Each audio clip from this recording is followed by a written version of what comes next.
about the self-discrepancy theory. And you may be wondering, what's the self-discrepancy theory? Good question. So basically, the self-discrepancy theory is the idea that you have three versions of yourself. Your ideal self, your ought self, and your actual self.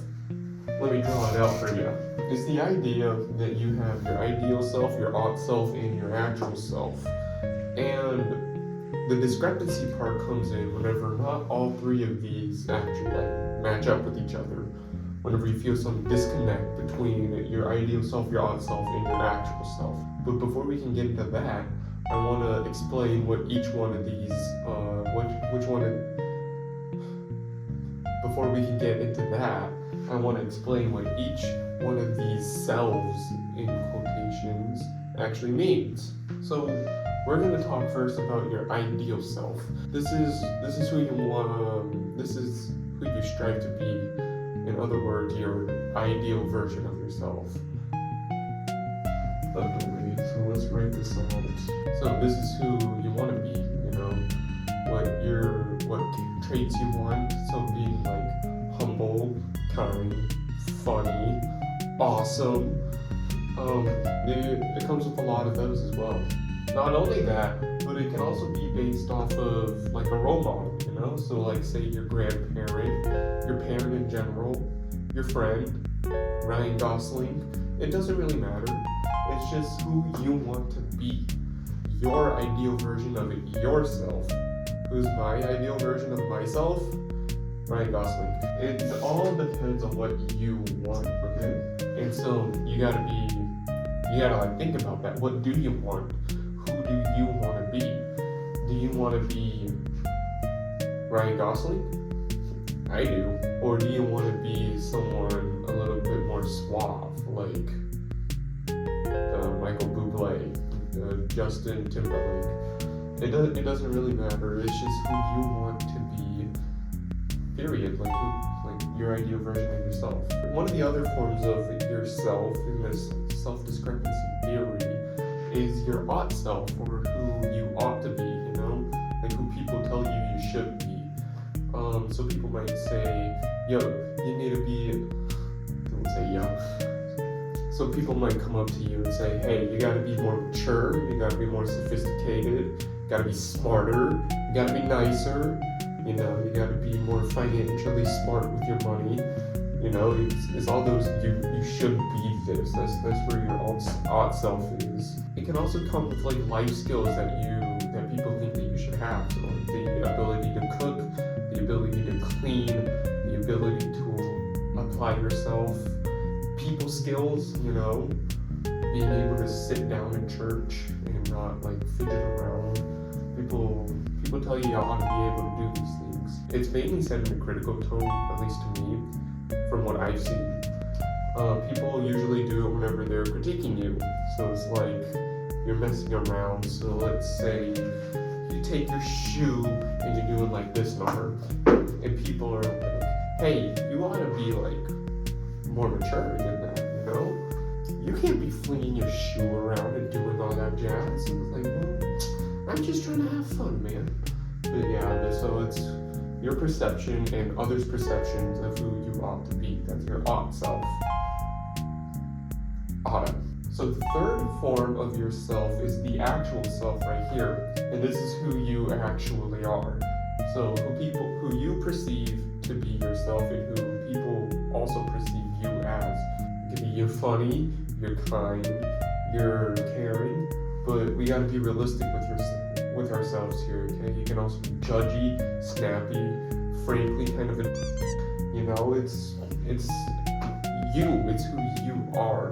It's really hard to grasp with that concept of who am I? Because then you gotta be honest with yourself, you gotta be open, and what's cool about the actual self is that it's both good and bad, We are human after all, and if you were just good, I think you should have a few disciples following you around at any given moment. But you're not, I'm not, so it's okay, we're human. So that does beg the question, Where does self-discrepancy actually come into play? Well, it mainly happens whenever your perception of yourself, all three of those that we talked about, are at conflict with each other, whenever they don't match up, For me, it mainly happens with my ideal self and my ought self.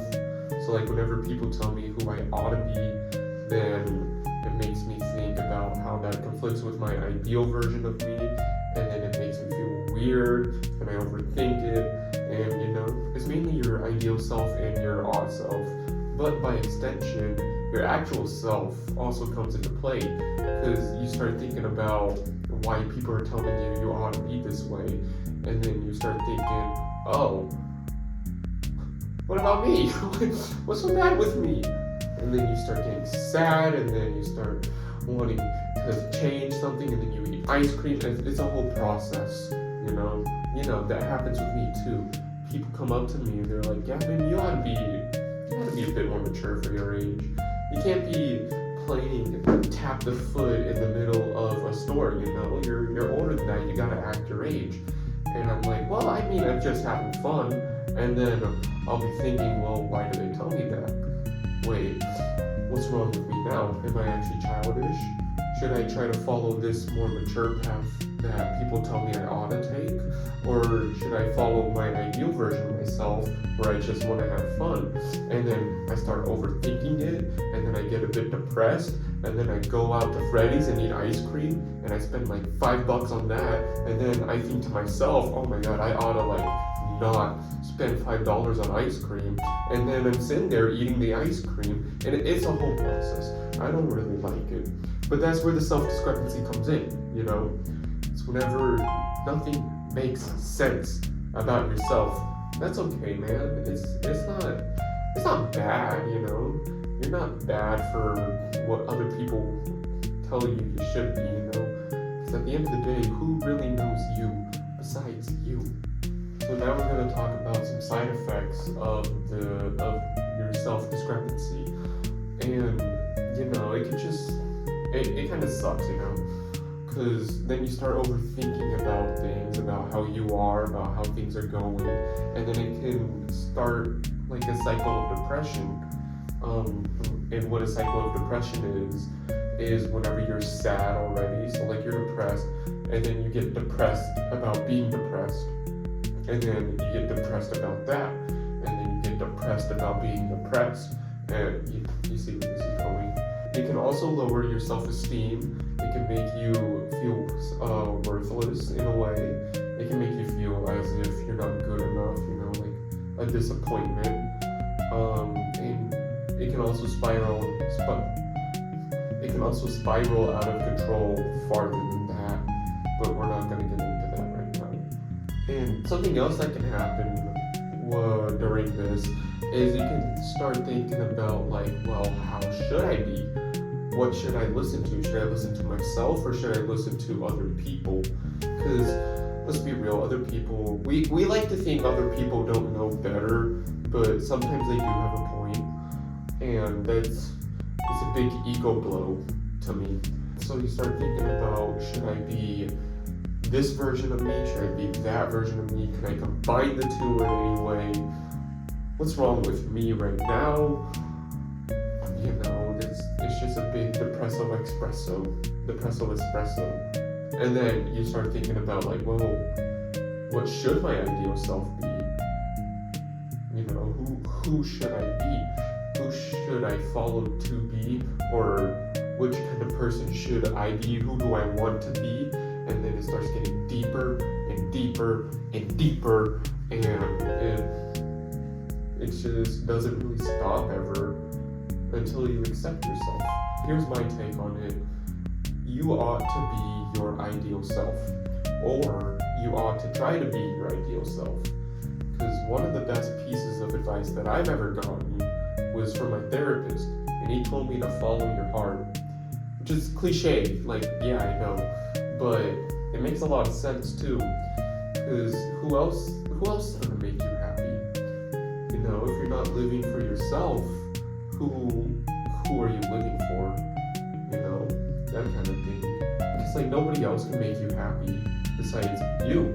I think you should do things for yourself. I think you should do things to make yourself a better person. I think you should do things to help other people as well. It'll help you feel better, and it'll make you a better person as well. This is not a life advice class, but you should try to have fun with yourself. You should try to be your best self. You ought to be your ideal self. If you strive to do that, I think it could work. Have I tried it? No, I'm 21. But it might work. If you want to try it out, I do actually encourage it. It might help you out, might help you figure some things out, And I don't know. It might be nice. Do things that make you happy, have fun. I mean, we're not immortal. We're all gonna die one day, so what's the point in not living to have fun? What's the point in not living to make ourselves happy? There's only one person who can make us happy. You. Just some final thoughts before we wrap this up. Just try to smile at least once a day, It'll really boost your mood. At least I think so. It worked for me whenever I did it. Try to think positively about life, and if you do that, you might become your ideal self before you even know it. So,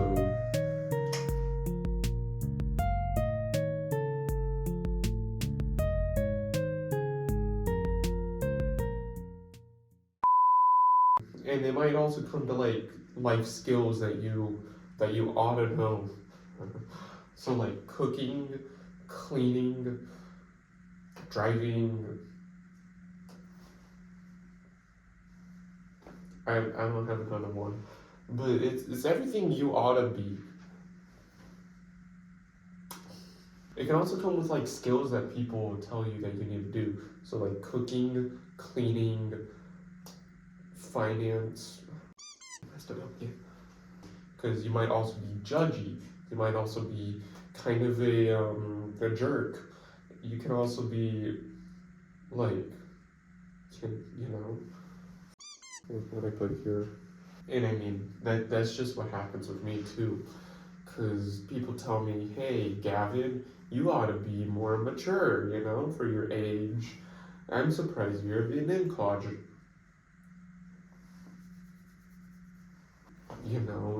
It's just a big depresso espresso.